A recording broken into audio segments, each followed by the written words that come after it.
All right. I will go ahead and slowly get us started here. Great. We've got folks from New Jersey and Boston and Tennessee and St. Louis. Hello, everybody. I know some of you very well. Good to see you. Good to see you. Um, all right, I'm going to get us started. My name is Christina McPhillips. I work for Carl Bloom Associates. I'm going to do a couple of quick housekeeping things before we move along into this fun webinar. You are all muted, but I very much welcome you to ask questions in the chat. I love webinars where you are just sort of voicing your opinion or talking to each other or asking questions. So please feel free to do that. We have two lovely speakers with us today, and they will answer your questions as best as possible. This is being recorded and we will send it out afterwards. And with that, I think we will go ahead and get started. So let me introduce our team here today. We have three folks from Carl Bloom Associates. We've got Luis Hernandez.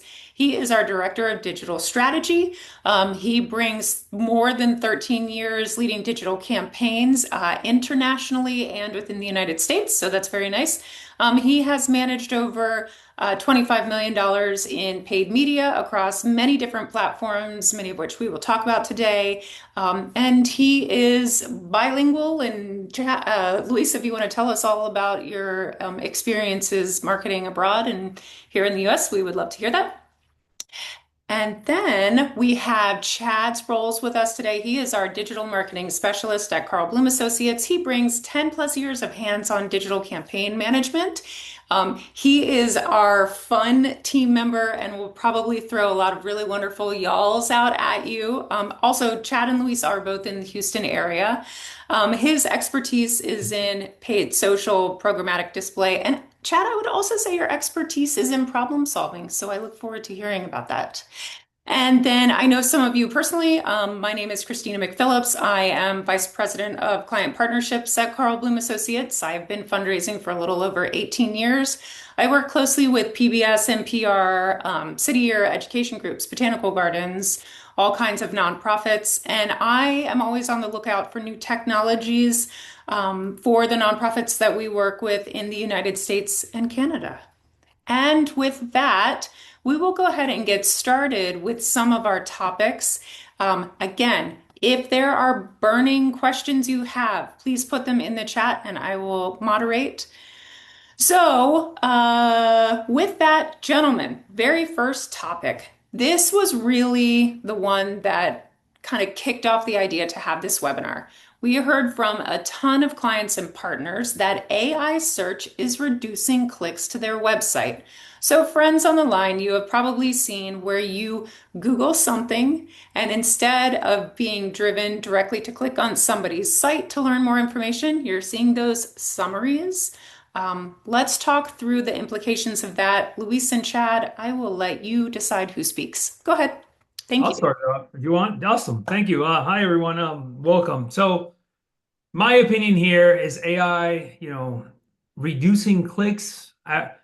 Yes and no. I would say what's really changing is the medium of what's happening, where the consultation is taking place.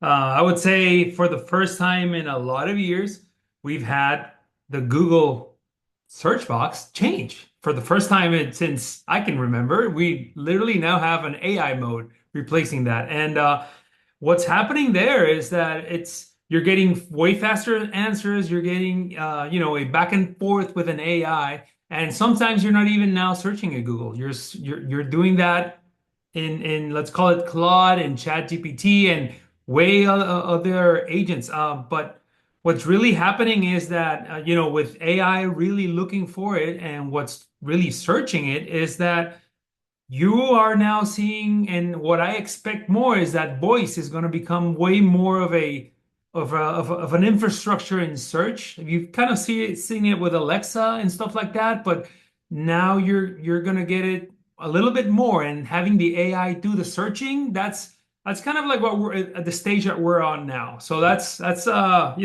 reducing it, yes, but it's going someplace else. So is this the end of the world? Is this something folks should be worried about?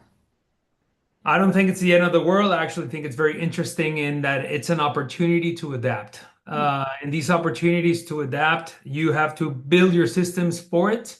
And at the same time, I see these systems also adapting themselves. Like you would see, I don't know if you've seen the news, but I think in the past 6 months or so, Meta acquired Manus, which is an agentic agent that kind of builds everything for it. So you kind of see where at the same time these platforms are adapting for the change that's going on right now. So I'm gonna, as we go through this webinar, I want to pause and define some of our terms. Can you tell us what an agentic agent is? Ooh, I said that badly. Yeah. Okay, so let's see. I'll put this as I see it now. For me, I would say a few months back, AI had its iPhone moment, right? So if you go back a year ago, we all had ChatGPT and we were asking, hey, can you tell me something about this? And it would immediately start giving you data. It wasn't until a few months back that you started seeing AI agents that not only solve your question, but now they start becoming, a little bit more executional in the processes. So building more automation. So it's not only here's the data, what you look for is now I can do stuff and execute. I need you to analyze these things. And at the same time, after you're done with that, do this. So what you would have on call it a Zapier flow, on an automation flow that was kind of in line, now it becomes kind of like integrated and responsive to what you ask, to your prompt. So that's where like agents or agentic AI starts becoming a thing, which is something that's moving very fast. And at the same time, you start integrating it into different systems. Do you want to integrate it into your data analysis for your ads or in my report building? Do I want to integrate it in how I create creatives and stuff like that? So it's becoming a more day-to-day part of everything. So, and Chad, this might be also a little bit for you. So with the idea that AI search is reducing or redirecting clicks, but you still, and that's problematic or not problematic, but you still want people to get information from your site, learn better about what your organization does. Let's talk about how your content needs to be structured. Your content, meaning the language you use on your website, the videos you have on your website, the information you have on your website. What are we doing when we're creating the different elements of our website to make this work for us? Yeah, so the thing that's great about this is there's not at this point there's not a huge shift yet. So we're gonna keep learning. This is gonna evolve over time. But as of right now, really it's not that it's an SEO problem. It really is just an SEO opportunity. So it is again leaning into what we know about SEO because that really is how that those AI agents are currently structured, right? They're structured to operate under the current models of what to trust in terms of a landing page. So we're still going after the same things that you guys know and trust. We're still making sure that our headlines are solid, making sure that we have backlinks, really making sure that we have relevant data, as well as also making sure that your organic on the Google side is tip top with your locations as well as your YouTube. So if you do have those videos on there, making sure that YouTube is feeding in, and all of that system feeds into each other. So it really does just reinforce the things that we already know about SEO. Yeah. And then in the meantime, really just learning as we go with how this will change. Okay. Go ahead, Luis, if you So, had another. I see a Yeah. question from Maria. Please define SEO. Yes. SEO, search engine optimization. Basically, what your website, the copy, the text that's inside your website, that's what Google scans for when somebody types in searches that your site is optimized for that. What's going on now in this AI, which leads me perfect for SEO for AI, is exactly that. So right now, the example I love giving, if you go into ChatGPT right now or Google, it's the best example, and you type in, hey, what's the best dishwasher for 2026? And what you're going to see happen is that these agents or AI is going to go out into the web and it's going to scan for whatever available resource it finds. And usually it's finding a lot of articles, blog articles, which are strategically placed by marketers to rank up and optimize your search engine optimization. And then you do that on Google right now. You're going to see the model that comes up for there. It's ranking up very high for that particular strategy. And that's like the whole strategy and play for search engine optimization with AI. I like to also think of it as, so Maria, you were asking this question. Let's say, and I'm going to pretend that you work for a Habitat for Humanity nonprofit, and you don't actually have a lot of information on your website, lots of text or other information about what your services are, or the area that you serve. If you don't have that information, or we'll define that information as SEO.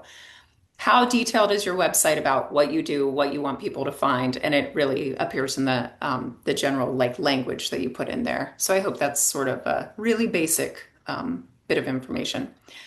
Okay, let's keep going. Okay, so we've done the dishwasher example. So thank you for that. Also, so this is how AI is pulling the parts of your website that you want people to see. So we are, when we're thinking about the makeup of our website, we want to be, let's see, clear, descriptive. Any other recommendations, gentlemen? Consistent. Consistent. Consistent. Yeah, you gotta, the way I see it is you gotta imagine that your competition or anybody else who's going after the traffic that you're going for, it's not going and putting up one blog a month and then we'll go and work for the blog for next month. The whole change, what I talked about earlier, is that now you can have an agent literally putting 3 blogs, you want to call it a day, or 3 blogs a week, and researching and writing blogs and posting, because the goal is, get that traffic. Mhm. One of the things that I see happening on AI right now is us as marketers is that, you know, impressions are going to get a little bit more expensive because not only you have everybody running their ads competing against each other, but now we're going to have systems creating content and putting 100 or 1,000x output of content trying to get those eyes, that impressions, and kind of like a battlefield for that. So if you look at yourself like, hey, I put my blog on, it's probably going to be good, but your competition is probably putting 200 times that on output and using AI. And so that's kind of like the systems that what I mean, that you have to like analyze what's our strategy and kind of like build a whole funnel for this. Yeah. Okay. So we've just talked about how AI is looking for you, how you're appearing because of AI. Let's talk about a different topic that's not really AI driven. So Chad, let's talk about owned lists are going to become more important than ever. What is an owned list? I'll say this and then Chad and Luis will kind of let you go.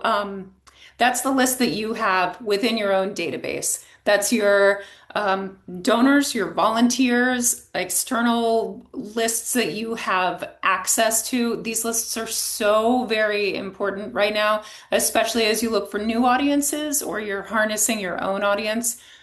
Chad, would you like to take this one? Yeah, absolutely. One of the things about targeting right now, when we get into audience targeting, is things have changed a lot, right? There was a wild, wild west, especially on Facebook, where you could essentially target whatever you want, with whoever you want, whenever you want, wherever you want. That has changed considerably in the last 10 years. And so the cost to target people specifically has gone up. And so one way that we can combat that cost rising, in order to get specific with our targeting, is to own our list. And so this is newsletters, subscribers. This is people who are card holders at your library. This is people who are donors to your foundation.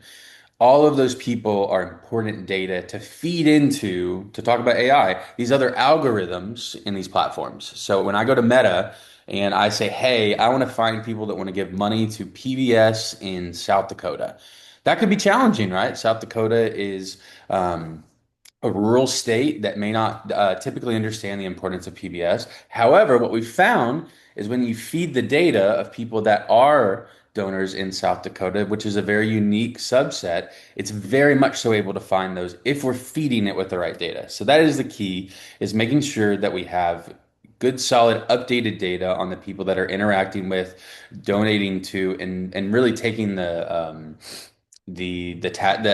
actions that you want, and then feeding those into these platforms that have this tremendous amount of data available to them, because that then allows them to go find the people that are similar to them and also find those people. So we're going to use it to find people that we don't know at all, but we're also going to re-engage with those folks that we already know. So for us, it is a core aspect of what we do, is making sure that we have extraordinarily accurate and up-to-date list. Yeah. Um, I want to ask the audience too, if you could type into the chat, how many of you are actually running paid digital ads, Google, Meta, some other platform? How many of you, and I would say that this does not qualify as boosted posts on Facebook, things like that, but truly paid ads on Google and Meta and other platforms. And so to recap really what the owned lists are, it's so important these days to be getting everybody's email addresses and other things like that, because you are building your known and your owned list, and nobody can really take that away from you. And you can put it into the various platforms and find lookalike audiences. Let's see what everybody's saying. Okay, so some people say they are not running these ads. Some are they doing SEM and display ads? Okay, thank you. So let's see. Continue to build your lists because those known lists can be retargeted in the various platforms. You're really controlling the messaging to those people. Let's see what else we're saying. Also, question for Chad. Owned lists are what she's saying, a dirty word in their organization right now. Everyone is scared that it is a violation of privacy for donors. How are you all getting around that notion? I might answer first, Chad, if that's all right. Okay. I would love it if you would answer first. It would be my pleasure. I think a really important thing to do as a nonprofit is to be having conversations internally with staff and with your board. Look at your privacy policy, the one that's posted on your website. You should be reviewing this every couple of months to make sure it's up to date. That privacy policy will save you and inform the people coming to your website. You are more than welcome. If it's an organization-wide initiative and it's okay to put, we will use your information to retarget you at a later time. We may send you marketing materials at a later time. So if you have not looked at that privacy policy on your website in a long time, be looking at it frequently. Feel free to look at other organizations. The top organizations in the country are going to be saying things like, we may be tracking your information and we may target you or market to you at a later time. It's so much more acceptable to say those things these days than it was even 5 years ago. So please look at your privacy policy. Gentlemen, any other thoughts? If not, I'll go on to the next question. All I'll say, every time that I upload a list into any of these platforms, I have to select a little item that says that we have the ability to do this. And if I am lying about that, I can get in very, very big trouble. So I will say that we do take that serious and that we just ensure that all of our clients do have that updated. So. Yeah, yeah. I would be having real internal conversation to review all of those things. So I know where you stand with that. Okay, so that's owned lists. Very, very important. I do love talking about the privacy policy every now and again. I think it's such a good, it's sort of like a spring cleaning thing, if you will. All Christina, right. can I add one more thing to that? Because I Yeah, think it'll flow really please. well into the next part. So one of the things about own lists that we can do is we can also build those lists. We can do that in a number of different ways, but one of the ways that we're really seeing a lot of success lately, and it is platform dependent, is native lead forms. For a lot of our different clients, we're either looking to build a list for donors. Maybe that's for recruitment. Maybe that is for newsletters. If it's for a guide, whatever that may be, owning that list, again, as we've said, very important. So what we can do to help build that is what we've been utilizing is these lead forms, which I think should all be familiar with a lead form.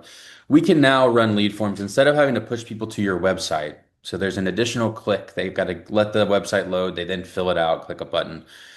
We can actually have those lead forms load directly in platforms, whether that be Snapchat, Facebook, Google, anything really, for the most part. And we can have those forms load without ever having to leave those apps.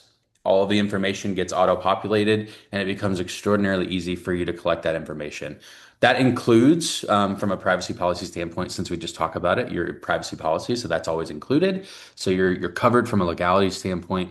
And then we get to use those contacts, right? So then we have brand new contacts that we get to feed into all of our platforms. And you all get to use those as well within your email communications and any other owned communication where you guys can talk to them for free. So that's something that we really love in terms of building those known list and those owned list. But it really does kind of depend on the platform that you want to do it in, depending on the message, which kind of flows right into the next thing that we're talking about platform segmentation. We work in a number of different platforms, work in Meta, TikTok, Google, Snap, a lot of different stuff. But it's all dependent, right? We may run a campaign for one of our clients that makes a ton of sense on Snapchat. We're currently doing that.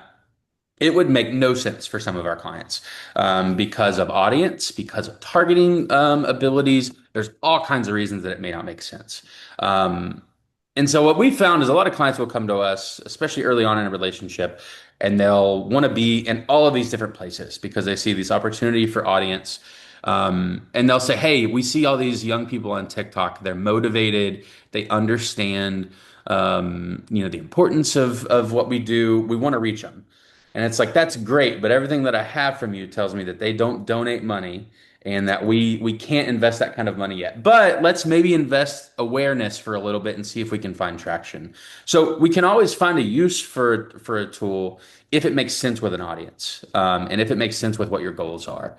Um, what I we want do to talk. know is that these are all different places, right? Facebook is not TikTok. TikTok is not Snap.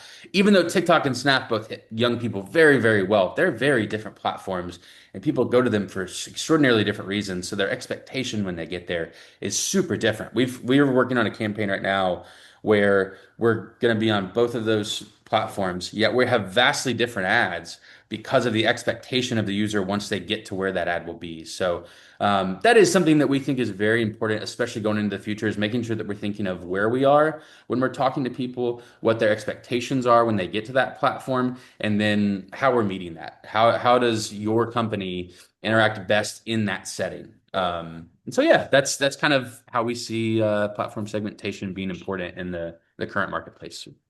I want to do a rapid fire question for you, and I'd like the benefit to the audience of the webinar today is so your board or other staff are saying, well, we need to, Chad, as you were saying, we need to be on Google, we need to be on Facebook, we need to be on Meta, we need to be on TikTok, Snapchat, yada yada. Let's really quickly and short answers. Who is on Facebook? Who are we talking to when we're placing Facebook ads? I'm going to pick Facebook first because I know it can be more tangible as opposed to other ones. So let's talk Facebook. Who Yeah. should be doing Facebook ads and should not be doing Facebook ads? Like it's like So millennials and older. That's who it is for the most part. Us millennials, we try to tell you. I'm 36, so I'm right there in the middle of them. We try to tell you we don't use Facebook because it's out of couth and not cool, but people still get on there. They still look at it. We know that from user data, and we know that from reporting. So that's really what I see. Usually, it's like a 30 plus at this point, but Okay. that is slowly shifting older. What are you, what is your offering on Facebook? We can do essentially anything we want on Facebook. You can run any type of ad. You can run to almost anyone. It's got probably your most robust targeting. They have pulled back a bit on some of the specificity in their targeting, but really that's more of they really want to push people into their AI platforms, which we'll talk about a little bit more here in a Mhm. little bit. But that's kind of where they've gotten is that they want you to give them as much control as possible. Some of that's nefarious, some of that is very healthy. But really, again, it's making sure that we don't give them too much control there. But yeah. yeah, I was just gonna say on this part is that the segmentation also works as part of a strategy and a funnel, right? Because you always got to think about the user experience and go back and think when was the last time you saw something on Instagram and purchase it right away? That was probably 4 or 5 years ago when that kind of action was happening. Now there's so much that that's where the whole funnel starts happening, and that's where the whole platform, you want to call it segmentation, but at the same time, connectivity between that and you control the messaging that, like Chat mentioned before, hey, I'm going to run some awareness tactics on Instagram, on Facebook for a while. Then anybody who saw these type of ads, maybe 5, 6 days later, I come in with a different offer, a different ask, and then I start implementing some Google, some YouTube into the equation to push for that donation, for that conversion. So that's also part of the idea that yeah, these platforms are more and more segmenting user behavior by age, but at the same time, there's cross-platform usage that you can take advantage, and that's like the whole mix of I'm not only running ads on Facebook, I use ads on Facebook as part of a bigger strategy. So I'm going to do a quick summary. So we have a ton of different kinds of nonprofits listening today, but by and large, they don't necessarily need to be spending a ton of time on TikTok and Snapchat if funds are limited. Yes or no, guys? Correct. Very Yeah. much correct. Let's say you're selling tickets to an event. Where are you going to post those ads? Instagram. First option's Meta and Insta. Yeah. And Meta being Facebook and Instagram Here's and feeding right into our millennial target audience. Are you going to be doing anything on Google? For an event, typically no. It just depends on how far out people are planning and if it's something where they need to plan transportation, hotels. If it's something that's like a one-off event where it's like an afternoon, typically no. That's usually can be handled pretty simply with a meta ad. However, if it's something more robust, maybe like a big concert or something like that, then yeah, definitely you want to capture them in that search. But a lot of times we've found with events, you can sometimes catch them in Google Grants, which is very helpful. So sometimes we can get away with that without having to spend any additional funds, which is even better. So Yeah. You gotta remember YouTube Shorts is Google, so that's another one that works very very well. Okay. YouTube Shorts. Okay, good. I'm gonna say, audience, if you could type in how many of you have a Google Grant. Feel free to say we do not have a Google Grant. That is also very acceptable, and the majority of organizations we come across do not have a Google Grant. And feel free to chime in if you'd like us to talk a little bit more about what a Google Grant is. We would be very happy to do that. As you answer that question, I'm going to go on to the next topic. Chad, I don't know if you have a visual around this, but it might be nice if you did. Um, I do. AI inside ad platforms. Okay, great. Yeah, let me get that shared with you. So one of the things that I have started to more and more find is that these companies love, love, love to sneak in AI whenever they can. They do this typically with telling you, but a lot of times what we're finding is they're trying to sneak these things in without telling you. And a lot of times you'll unselect something and it will reselect it. So one of the things that we talk about is double check your builds. Even if you think you have not included AI in your platform, you may have. Zoom is acting a little funny for me and it's not allowing me to share for some Oh, reason. sure. I will, Okay. I'll send those over to you and you can share them. Sure. Sounds Um, good. but whenever you duplicate a campaign, whenever you start a campaign, Meta specifically is going to prompt you immediately with trying to get you into their system and get you to use their AI.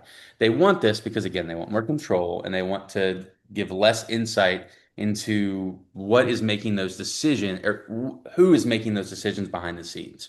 Because Meta just wants you to give them their money. Our goal is to make sure you know who that money is going to. So I'm going to share with Christina right now some of these images, and she'll Yep. pull. But you have got to not only double check those things when you see them the first time, but then you have to go back in and double check it once you're finished building. And I'll show you what a couple of those things look like. But this is things like Advantage Plus for placements. So let's say in Meta, there is a list of 20 some odd different places that an ad can run, whether that be in Facebook, Instagram, Threads, in the Audience Network, which is a number of other of Meta's partners. There are now selections that you can customize those placements, but there is now a checkbox that gets automatically checked that will allow budget to spend in placements that you have deselected. So again, we say this is very, very, very important. Double check the things that you have built in these platforms because they are adding in. Google has done this. Snap and TikTok has not done this as much on the ad platform side, just because those platforms are not nearly as robust. But Google has definitely gotten into the game and they are pushing it very hard. And then Meta, it's genuinely around every corner. So what Christina has up right now is at the end of the creative build. There is, it depends on your account, but for this account, we have 11 different options for things that they may auto select for AI enhancements. Here's the thing, too, though. There are a couple of them that I use. So there's one called relevant comments. I love relevant comments. It essentially filters out comments that are not relevant to what you're talking about, and it can be very, very helpful. Um, it does not always work. It doesn't work perfectly, but it is a nice tool to have. If you are someone who doesn't care as much about music, there's one to add in music that can add in music specific to a user. That can be a super useful tool if it's good for what you're doing. So there are some tools that I'm okay with. If you have more flexibility with your creative and you don't mind something that's going to have a little bit less control, you're going to have a little bit less control over it. You can absolutely go that way. But for our clients, we're typically going to get something approved. We're going to go through a whole process. And so we want to make sure that we have that dialed in. And we have that expertise. So we're able to make sure that we get that squared. Okay. I want to pause too for a moment, and the audience has mixed answers about Google Grants. So I'm sort of taking us back for a moment to pause and talk about Google Grants. So some of you on the line have a Google Grant and some don't. So to explain what it is briefly, Google, if you are a qualifying nonprofit, will give you $120,000 in-kind ads on their own platforms every year. And that breaks out to $10,000 a month. You have to follow guidelines, and it can be really tough to manage. It's definitely a if you don't use it, you can lose it kind of thing. But what we find, it's very effective for search. And it's a wonderful way to layer on Google Grant and then, which is free, and then put some paid ads on top of it to really supercharge your fundraising program. Guys, real quick, why do you love the Google Grant? We'll keep it short so we can move on to a couple other things. What do you love about the Google Grant? Opportunity costs. So that budget, instead of using our Google budget, we use the grant, we scale the grant, and then we use that funds to run visual ads on Meta and any whatever else we can add on Google. So it helps you that bottom part of the funnel so you can reuse those funds and get some more. Mm-hmm. And of course, you get additional revenue on the grant. So that's, it didn't cost you anything just after you get the grant. Yeah. Chad, any thoughts? All I'll say is we find it especially useful during fundraising seasons. It's something where we can, if we can capture some of those donations, low funnel for free to no cost to y'all. That's the goal. So that's really where we see it be most beneficial. And then also just good solid awareness throughout the year that's free. And it's also finding people that are really already down the funnel in terms of intent. So we love that. Yeah, very good. And with the Google Grant, I like to remind everybody, even if you know what it is or if you don't know what it is, a good way to conceptualize it is that each of the departments that you have at your organization has different goals. The volunteer department has different goals from the fundraising different department has different goals from those that are offering the services to the community, whether that be a production department at a public media station or the actual library branch you work with or whoever's coming in contact. You all want to reach the public with what you're doing. And this is a great way to do that at a low cost.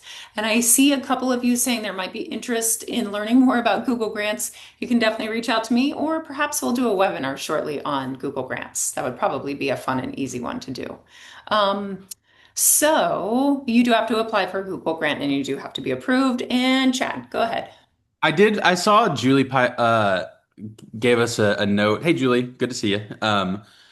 I saw that note about you guys posting on TikTok organically. I wanted to call that out because I think that's great. One of the things about TikTok that I think, especially for a lot of our public media clients and what we're seeing in the space, reason that may be a tough place to invest in from a fundraising standpoint now is because those audiences aren't primed, right?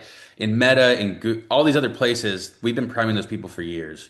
In TikTok, really, it's new. So, in my opinion, the best thing that a nonprofit can do right now in terms of content creation is invest in those young audiences and and really put in work.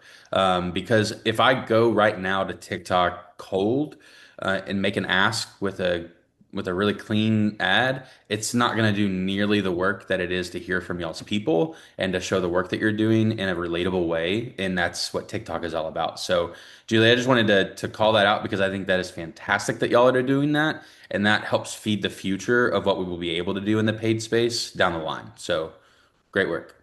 Excellent. Thank you. Um, okay, great.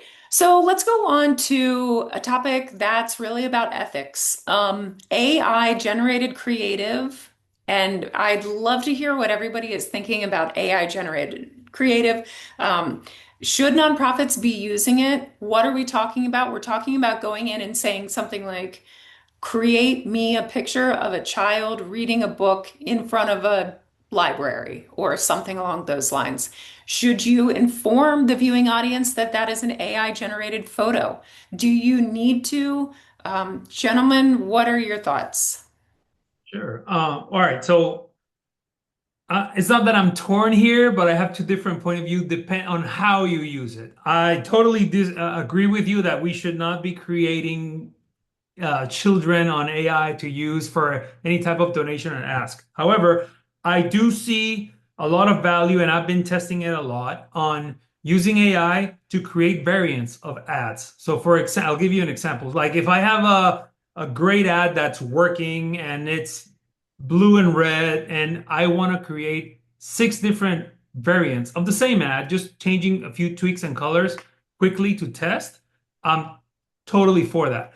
I'm totally against you creating a person that's not real and having an ask and all that part. So I'm like at a mix. Like I like using it more into like optimizing an existing creative to maybe add some effects, all that stuff, instead of just starting it from zero.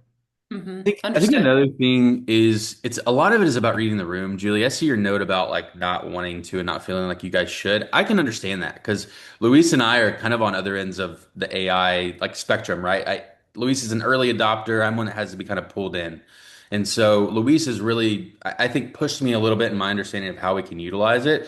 But really, I think it depends on every situation, and you have to read the room because your audience, number one, knows you best, and y'all know their expectations. We've talked about expectations throughout this afternoon, and I think that is important. If you think that your audience would react badly to that or negatively to that, don't do it. And nobody knows your audience better than you. So I think that's a lot of it is you have to know who you're talking to and what they're going to be okay with. If they are, then and you feel comfortable with it ethically, then that's fine. Run free, have fun. I like to use it for iterations of, hey, here's an idea of what I like. Maybe this is not the thing, but this is an example of it. But really, it is just about knowing your people and knowing if they're going to be okay with it. And if they are, cool. And if they're not, that's also fine. It just changes kind of the approach there. Yeah. And I see what that there are benefits and then there are drawbacks. I think no matter what, transparency matters. We want to make sure that we're informing people that we are using it. We want to be putting it into policies that we may have. We want to be speaking about it organizationally wide. We want to make sure that we're, as you guys said, prioritizing trust over efficiencies. So hot topic, that one. I'm sure that we will continue to see it be a hot topic. Okay, so now we're going to get into some fun future stuff. I know that some of the things that we've been talking about today are a little advanced. If you have any questions about things, if you want to vote on additional webinar topics where we take it back and just get into like one webinar about TikTok, okay, we can do that too. So I am at your services. Please reach out to me if there's something you want to talk about. Um, Guys, I want to make it fun. Let's talk about emerging platforms and channels in the world of digital. Luis, as our international presence, my friend, could you talk with us about WhatsApp? Yeah, sure. So, if you don't know, WhatsApp outside the US, it's the number one used messaging service, calling, everything's kind of included in there. There's payments on some countries, but pretty much everybody handles WhatsApp as a group, and it has channels, it has stories. It's owned by Meta, but it's starting to grow in the States also. It's that was one of the main questions I asked when I moved. It's like, why does nobody uses WhatsApp here? Everybody, it's iMessage, right? But it's starting to grow, and you can see Meta pushing it a little bit more and growing, and I see it as a as a great opportunity because a lot of the audience that at least that I see on metrics, it's starting to move more and more using WhatsApp, and it's like I mentioned, it's another channel, it's another way to talk to your audience. It's more private also, so that's where using everything we talked to, automations is going to come into play, and what you can do. So you can build a channel on WhatsApp. Imagine this, and have every person subscribe to that channel, and it could be a one-way push. So you can just send out information and with a link and have that control. So it's again, that's the same as building a list. So it's building a list now on another platform. So it's just about adapting and including it in your strategy for growth. Luis actually just reminded me of a product that's in Instagram. I don't know if it's in Meta yet, but it's in Instagram, and it's almost that exact thing. So you have a channel, essentially like a broadcast channel, and you just message out information. I believe, Luis, it's the same product, just in Instagram. Correct. Yeah. But that is something for really any of the nonprofits that we're talking with today. If you're putting out content, that is a great place to be. I know I'm in a few different broadcast channels that I follow closely, whether it be like a sports team or news updates, and I check those honestly regularly than a lot of my feeds, more regularly than my feeds. I mean, so that's something that to hear that, Luis, that's in the future. There are ways that we can take that though into the current, and y'all can utilize some of this now for your folks. So that's great point, Luis. So, question for you, gentlemen. If there are folks on the line who say some of this stuff today was not what we're experimenting with, then I would summarize by saying, hey, sit back and watch WhatsApp, and in 5 years, things might look different. And then for the folks that maybe have a little extra budget to spend on doing some testing, if you were in we work with a number of nonprofits that are in border cities, the US-Canada border, the US-Mexico border, where they have different audiences, different languages. Would you experiment with messaging if you were in a border city?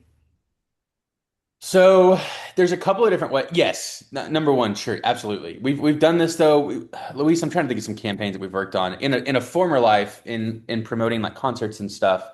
I know Miami, we did some of this. LA, we've done some of this. What we have found, let's say 2 years ago, it doesn't always translate that because someone may speak another language at some point in their life, that they utilize that on their online in their online apps. We found that there's just not nearly as high of a adoption rate as you'd expect. Like we're in Houston, right? We've done a ton of promotion in this city. Is a heavily Hispanic audience, and a lot of first and second generation, still English is king in terms of media here. So it is kind of interesting. I will say in terms of AI things that people are adding in, this is something that's relatively new. There's now a translate feature in Meta that can auto translate stuff for you. It's kind of iffy. But if you don't have translation services, I know that can be a struggle, especially for nonprofits. There are translation services within Meta now that they're better than they used to be. I'll say that. So that is something to be aware of, I guess, in the meantime. Okay. Okay, let me see. I'm gonna go Funny. on. Oh, Luis, sorry. I was just gonna share real fast here. Just gonna show you real fast. WhatsApp channels. Let me know when you see it. You got it? So Yeebidoo-bidoo. yeah, I just have the WWE here. I got baseball, other type of news, everything here. I just wanted to show you because some people think that WhatsApp is just a chat. It's literally a community. Look how many followers the WWE has in this channel only. And like I mentioned, they post an event that they have, they put their link, and that's the only reaction you can get an engagement. So that's sometimes kind of like an eye opener because Yeah. sometimes you think like, hey, WhatsApp people are just chatting. No, it's way, way more than a chat, and it's a whole community in there. And it's one of those things that for me, when I saw the channels part and everything, it's like, look at everything that's happening and people engaging, and I wasn't even looking at it. Hmm. So it's that's for me, that's Meta's idea also of using that platform to list build or build your base to control a direct messaging to your audience. Yep. So and tying it down to everything, running ads and everything, the more you grow a direct messaging, the less your ads cost because you can send a direct message to your audience. Yeah. Okay. Uh, Thank you, gentlemen. Okay, rapid fire, a couple other platforms that you see coming out in the next 5 years. Audience, we're not encouraging you to necessarily test these things. We're just saying like, here's where we might be in 5 years. So, what do you see? It's already here, but CTV is going to be even more important as we. Define CTV for us. Yeah, excuse me. Anything streaming television at this point. There's a lot of different definitions for CTV or connected, over the top. There's a lot of different ways to say these things. Really, what we're talking about is anything that's streaming. So this is going to be YouTube TV, Peacock, Hulu, Netflix, things like that. So Yeah. right now, costs are still pretty high. It's pretty typical because it's in line with what we've seen from broadcasts in the past. That is going to become more programmatic, and more programmatic. So right now, connected television is really expanded to the point where it's going to take over TV buying, and your linear stations are going to start being programmatic buys as well. So all of that is going to get kind of encompassed. Price is going to go up, but it's going to become more important because there's going to be essentially not one marketplace, but all of that, those eyeballs will be available programmatically, which has Mhm. never been a thing before. So it's probably in the next 5 years Okay. uh, that we get full run at that. But I believe I'll have to double check that ABC has already done a good bit of that work, and that the Disney family is well on their way to having that programmatically available. So. Define programmatic for us. Beautiful. We can go to a number of different partners, but it's essentially a marketplace where I can go and I can say, hey, I want to talk to these audiences from these third parties, and I want to target them on these areas, which also come from third parties. And this is a marketplace that meets all of those things together and allows me to buy those in a real-time auction.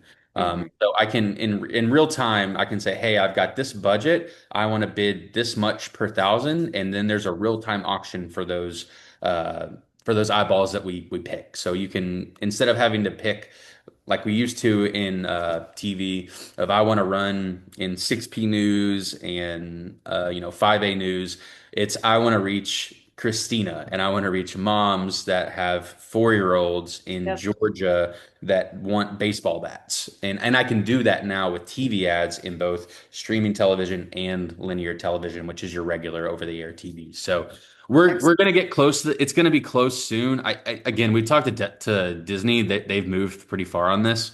It's just a matter of getting everybody in. So exciting stuff, and it'll make a lot of television more accessible to everybody. So excited. Okay. Okay. So if I'm watching a spy show on Peacock, which I am actually currently watching a spy show on Peacock, and I pause it and I see an ad for aspirin or toys, those are targeted at me with a headache because I have young children and toys. So hyper targeted. Okay, good. There's a question from the audience. Gentlemen, are public TV apps CTV? So that's the PBS app and the KPBS Plus app. Are they defined as CTV? Yeah. So here's the thing. You can define it however you want. Yes, though. For this, yes, it's streaming television, it's TV. Now, these PBS apps are going to be similar to, let's say, like Apple TV. I can't access Apple TV from an ad platform standpoint. I can't buy it. So I just look at PBS at Passport like an essentially just an unaccessible streaming platform that I can't run on. Okay. Okay. I'm gonna go on, gentlemen, because we have limited time. So, final thoughts. What's coming next in the future? What does everything look in 5 years? We've talked about that. More AI-driven search, less reliance on traditional browsing. Luis, you love AI and SEO. Content matters very much is a theme that we've talked about. Anything else, Luis, with your really fun, like way out there? I I think we're, mean, yeah, go for ahead. what I see, the next big change is going to be this. You have Meta working on augmented reality glasses. You have Google reworking on that, and the missing part that it had was voice AI integrating all that stuff, and that's taking leaps. So my opinion is that the future is going to be way more here and voice integrated. So we shall see. Okay, very good. Um, let's see. Any other thoughts or questions, guys? We've got a couple of questions coming in from the audience. I see someone asking, how much do an organization's calendar items show up in AI searches? Do you That's a know? great It's a great question. I don't know the answer off the top. What I will say, that's a great SEO question because you have to make sure that your calendar is crawlable. So that is something that is good to note. And we can do an SEO audit always to see those type of things. But if your calendar is like one of those display calendars that looks like a traditional calendar, Or an probably image. Yeah, if crawlable as they you just think. drop an image, it's not searchable. Yeah. Right. If it's clickable and it's got its own page, it's probably more crawlable and then it would be easier to find. So at that point, it just becomes very important that you flesh that out with the information that you hope to get across. Because if it's not there, then AI definitely won't pull it. So um, yeah. Let's see. The audience is also saying, how are you successfully utilizing digital for new donor acquisition? This is a lovely question. Yeah. So exactly as kind of like we said, we build a whole funnel to acquire new donors. And when we say new donors is everything mixed. That's why we need a list of what you have. That way we don't retarget people that you already have. So we can exclude your current donors and we already start building a campaign for new donors. That's one. And then we use data to see, from our current base, what's their traits, what's the dominant age, gender, any type of behavioral analytics that we can have there. And we start building a campaign from that. And then the strategy takes course. We use awareness to create when we need a donation, why do we need it, and then if we need build different cross channels tactics to kind of get that donation. So that's part of the sit down of let's build a whole strategy for it and execute.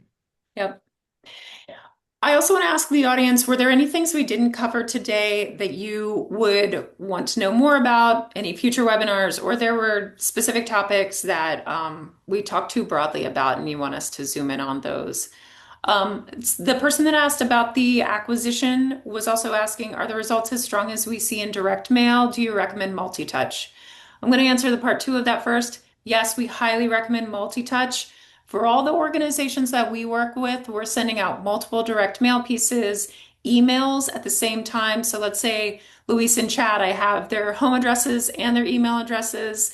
I'm sending them direct mail, I'm sending them emails. And because I have that information, I'm importing it into Facebook to run some ads at the same time. Those other elements are out. So I'm hitting them in three ways with an urgent message that they have to make a donation by the end of April, or else we won't meet our $25,000 match, for example. So Yes, multiple touches. Okay, so are digital acquisition results as strong as they are in direct mail? I think the thing that is different is with a direct mail piece, you can buy Christina McPhillips' information and her address. You can send a tangible item, and I can send you a tangible item back, which is a check that you know came from me. That tracking right there is so easy, so it feels like it's doing better with what the guys are talking about, the ads that are being placed on Facebook at the same time a campaign is going out, direct mail and email are out, it can be less easy to figure out where somebody came from if they made an online gift. So, attribution is a really hot topic. You can attribute it to direct mail, but don't write off things like digital ads or email or things like that. All of these things working together really matter to the campaign. That's At yeah, the that's end of the day, when the they were. goal is to raise funds. And here's the thing. I want our ads to kill it and our return on ad spend to be like 100x every time. But at the end of the day, if you guys hit your goals, I do not care at all. As long as we're getting there and we're doing it in a way that is meaningful and we're being efficient with your dollar, as long as we get to those goals, and that we're being efficient and mindful, then I think that's great. Sometimes the attribution is going to come through in ways that are messy, because that's just how modern attribution is. But really, the important thing is, I think that we've made some really, really good strides in the last couple of years of knowing who our audience is and where they are and how to speak to them. So I think that's probably what's important right now. Luis, what do you think? No, I was just gonna say that it's all supposed to work together. If you leave it on one channel alone, it's probably not gonna be successful because you're trying to either create awareness or convert. But if they work together, that's where it's really powerful. Because if you're doing a direct mailing, by the time you open that email, most probably we've hit that message two, three times, and it resonates totally different than being the first time. So my recommendation is use it together a part of as an overall strategy, not a we're just boosting this post and see what happens. Yeah, yeah, I agree. It looks like we're out of questions and we're also out of time. Gentlemen, I want to thank you very much for speaking with us today. Audience, thank you so much for your great engagement, and these questions were wonderful. Please feel free to email me, Christina@carlbloom.com. I'm always happy to help. And with that, oh, and no, we'll send this recording out afterwards, but if you have additional questions, please let me know. So thank you all very much, guys. Have a great day. Audience, have a great day. Goodbye.